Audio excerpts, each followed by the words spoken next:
പരിശുദ്ധ പരമ ദിവ്യകാരുണ്യമേ, എന്നേരവും ആരാധനയും സ്തുതിയും പുകഴ്ചയും ഉണ്ടായിരിക്കട്ടെ.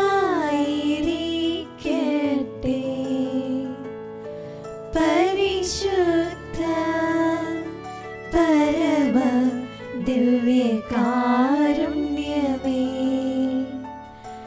എന്നേരവും ആരാധനയും സ്തുതിയും പുകഴ്ചയും ഉണ്ടായിരിക്കട്ടെ. പരിശുദ്ധ പരമ ദിവ്യകാരുണ്യമേ, എന്നേരവും ആരാധനയും സ്തുതിയും പുകഴ്ചയും ഉണ്ടായിരിക്കട്ടെ.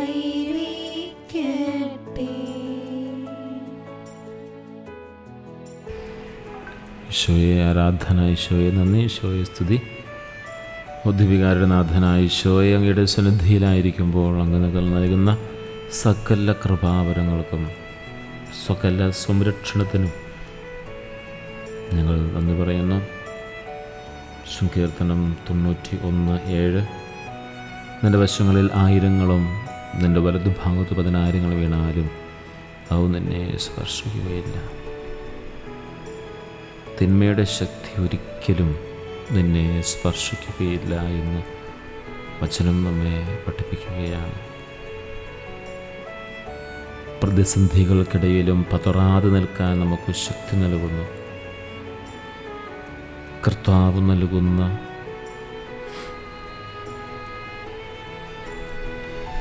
ഈ സ്നേഹത്തിൻ്റെ ആശ്വാസത്തിൻ്റെ വാക്കുകൾ നമുക്ക് ധ്യാനിക്കാം. പ്രിയ സഹോദരങ്ങളെ, 3 ചിന്തകളാണ് ഈ വചനത്തിലൂടെ നമ്മൾ പ്രത്യേകമായി ധ്യാനിക്കുക. 1, ദൈവം നൽകുന്ന പ്രത്യേകമായ സംരക്ഷണം. 2, ഭയത്തിൻ്റെ സ്ഥാനത്ത് നമ്മൾ വിശ്വാസം വളർത്തിയെടുക്കണം. 3, നാം ഒറ്റയ്ക്കല്ല, തനിച്ചില്ല എന്നുള്ള ചിന്തയാണ്.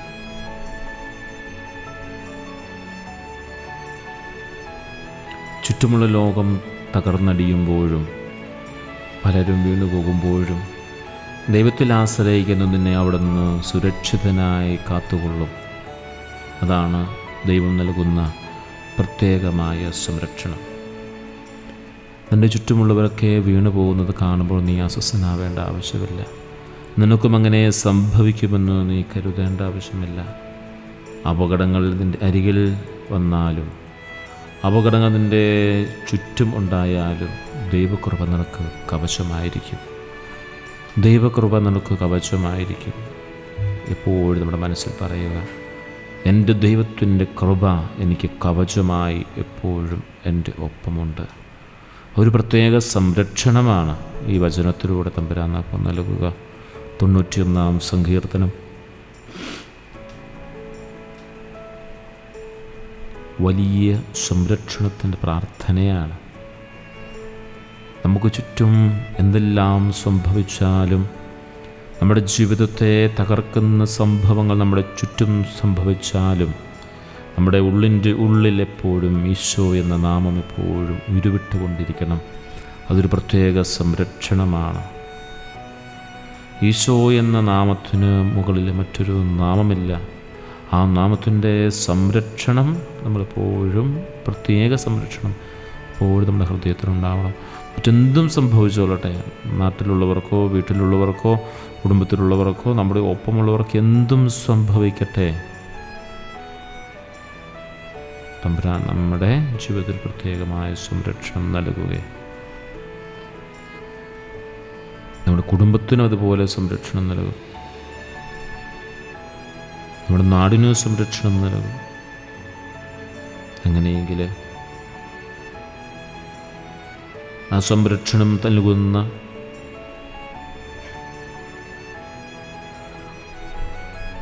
ദൈവത്തിൽ പരിപൂർണമായി വിശ്വസിക്കാൻ നമുക്ക് സാധിക്കണം. പുറമേയുള്ള കാര്യങ്ങളെ ഓർത്ത് ഭയപ്പെടുകയല്ല ചെയ്യേണ്ടത്. രോഗങ്ങളോ ദുരിതങ്ങളോ കണ്ട് നീ ഭയപ്പെടുകയല്ല ചെയ്യേണ്ടത്. ലോകം നൽകുന്ന കണക്കുകളിലല്ല, മറിച്ച് ദൈവത്തിൻ്റെ വാഗ്ദാനങ്ങളിലാണ് നിൻ്റെ സുരക്ഷിതത്വമെന്ന് നീ അറിയണം. അവിടുത്തെ സ്നേഹം നിനക്ക് ചുറ്റുമൊരു കോട്ട പണിതിരിക്കും. അവിടുത്തെ സ്നേഹം നിനക്ക് ചുറ്റുമൊരു കോട്ട പണിയുന്നു. അത് നമ്മൾ തിരിച്ചറിയണം. ഒരുപക്ഷെ ഈ ലോകത്തിൻ്റേതായ ചിന്തകളിൽ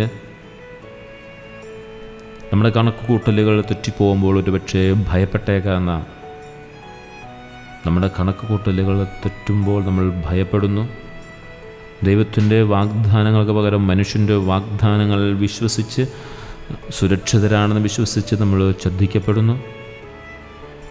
നമ്മൾ അപമാനിക്കപ്പെടുന്നു, പരിഹസിക്കപ്പെടുന്നു, മാറ്റി നിർത്തപ്പെടുന്നു,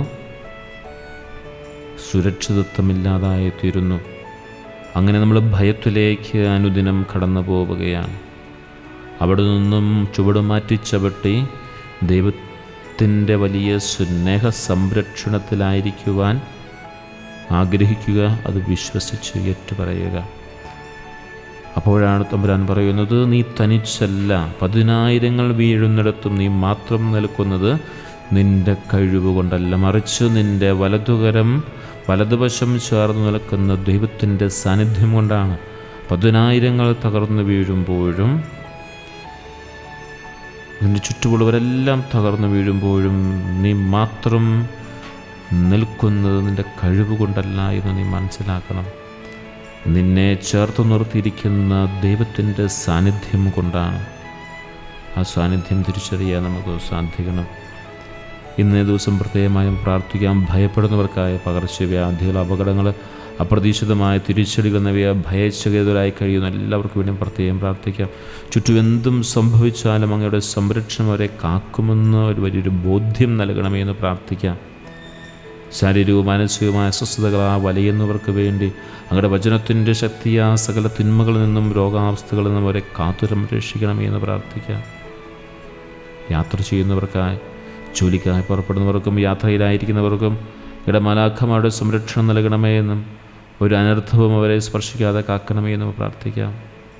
ഈശോയെ, നമ്മുടെ ജീവിതത്തെ പരിപൂർണമായി സമർപ്പിക്കുക. ആത്മീയവും ഭൗതികമായി തകർന്ന കുടുംബങ്ങളെ നമുക്ക് സമർപ്പിച്ച് പ്രാർത്ഥിക്കാം. ഞങ്ങളുടെ കുടുംബങ്ങളെ ഈശോയെ ഞങ്ങളുടെ കൃപയാൽ അവരെ വീണ്ടെടുക്കണമേ, പണിതുയർത്തണമേ നമുക്ക് പ്രാർത്ഥിക്കാം. ഞങ്ങളുടെ അഭയവും സങ്കേതവുമായ ദൈവമേ, സങ്കീർത്തകൻ പ്രാർത്ഥിച്ചതുപോലെ അങ്ങയുടെ വാഗ്ദാനങ്ങളെ ഞങ്ങൾ വിശ്വസിച്ച് പ്രാർത്ഥിക്കുന്നു. പ്രതിസന്ധികളുടെ മധ്യേയും പതറാതെ നിൽക്കുവാൻ ഞങ്ങളെ അങ്ങ് സഹായിക്കണമേ. സകല തിന്മകളിൽ നിന്നും ഞങ്ങളെ, ഞങ്ങളുടെ പ്രിയപ്പെട്ടവരെയും അങ്ങയുടെ വലതുകരം നീട്ടി സംരക്ഷിക്കണമേ. ഈശോയെ നന്ദി, ഈശോയെ സ്തുതി, ഈശോയെ ആരാധന. ഈശോയെ, സങ്കീർത്തനം 91 വചനത്തിൻ്റെ അഭിഷേകം എൻ്റെ മേലും ഞാനായിരിക്കുന്നിടത്ത് മേലും വചനം ശ്രവിക്കുന്നതിന് മേലും ഉണ്ടായിരിക്കട്ടെ. ആമേൻ.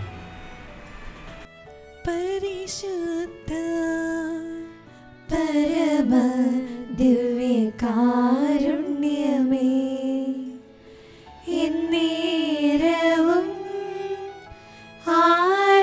ആരാധനയും സ്തുതിയും പുകഴ്ചയും ഉണ്ടായിരിക്കട്ടെ. പരിശുദ്ധ പരമ ദിവ്യകാരുണ്യമേ, എന്നേരവും ആരാധനയും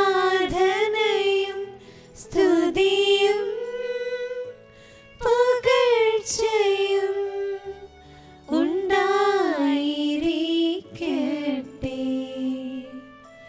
പരിശുദ്ധ